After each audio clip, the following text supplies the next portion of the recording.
நாம் வந்து குழந்தைங்க கிட்டேருந்து சில நல்ல விஷயங்களை நாம் கற்றுக்கணும் ரைட்டா.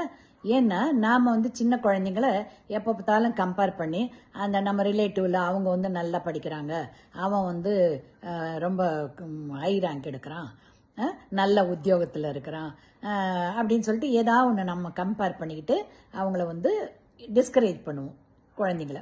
அது வந்து பண்ணக்கூடாது. பக்கத்து வீட்டுக்காரன் நிறைய மார்க் வாங்குறான் அப்படிலாம் நம்ம டிஸ்கரேஜ் பண்ணக்கூடாது, கம்பேர் பண்ணக்கூடாது. ஒவ்வொருத்தருக்கும் ஒரு ஒரு திறமை, அதை வச்சு அப்ரிஷியேட் பண்ணி மேலும் கொண்டு வர பார்க்கணும். இதே குழந்தைகள் பாருங்க, அவங்க எவ்வளோ நல்ல எண்ணம், அவங்களுடைய பெற்றோர்கள் நாம் வந்து அழகா இல்லாமல் இருக்கலாம் ரைட்டா, இருந்தாலும் இல்லை பெரிய உத்தியோகத்தில் இல்லாமல் சின்ன வேலையிலும் இருக்கலாம், இருந்தாலும் அது நம்ம எப்படி இருக்குமோ அப்படியே ஏற்றுக்குதே தவிர நம்மளை அழகா இல்லைங்கிறதுனால நம்மளை வந்து உதாசீனப்படுத்துறதில்ல. ஸோ அதுக்கு இருக்கிற அந்த பண்பு நமக்கும் வரணும். ஓகேவா? இனிமேல் நம்ம அதை லைஃப்பில் ஃபாலோ பண்ணிக்கணும். ஓகேவா?